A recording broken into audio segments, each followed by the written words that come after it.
আইনমন্ত্রী মোহাম্মদ আসাদুজ্জামান জানিয়েছেন, শিশু রামিসার ঘটনার বিচার দ্রুত শেষ করা হবে। বিচার প্রক্রিয়া দ্রুত করার জন্য যা কিছু করার তাই করবে সরকার। পুলিশ কমিশনারকে তদন্ত প্রতিবেদন 1 সপ্তাহের মধ্যে করতে বলা হয়েছে। বৃহস্পতিবার সচিবালয়ে আইন মন্ত্রণালয়ে নিজ দপ্তরে ব্রিফিংয়ে এসব কথা বলেন আইনমন্ত্রী। আইনমন্ত্রী বলেন, রামিসার ঘটনার সমাজের জন্য অত্যন্ত ক্ষতিকর, দুঃখজনক ও ঘুণে ধরা সমাজের দৃষ্টান্ত। বিচারের দৃষ্টান্ত স্থাপন না করতে পারলে খারাপ বার্তা তৈরি হবে। তিনি বলেন, সরকার চেষ্টা করবে ও সহযোগিতা করবে পুরো বিচার কাজ দ্রুত সম্পন্ন করার। এক প্রশ্নের জবাবে তিনি বলেন, মাগুরার আসিয়া, ঢাকার রামিসা সবকিছুই মনুষ্যত্বকে প্রশ্নবিদ্ধ করে। এমন অপরাধ কোনোভাবেই বিচারহীনতায় থাকতে দেব না।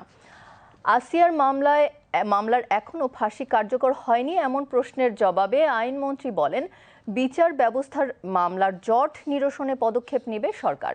দ্রুত ট্রাইব্যুনালে নয়, নারী ও শিশু নির্যাতন দমন ট্রাইব্যুনালে রামিসা নির্যাতন ও হত্যার ঘটনার বিচার হবে বলেও জানান আইনমন্ত্রী। আমাদের পক্ষ থেকে এই বিচার প্রক্রিয়াটাকে সামনের দিকে দ্রুত সম্পন্ন করার জন্য যা কিছু করা সম্ভব আমরা সবটুকুই করব। রামিসার বাবার জবাব, উনি যেটা হতাশা ব্যক্ত করেছেন, সেটার একমাত্র উত্তর হবে যদি আমরা এই বিচার প্রক্রিয়াটাকে প্রত্যাশিতভাবে অতি দ্রুততম সময়ের মধ্যে করতে পারি।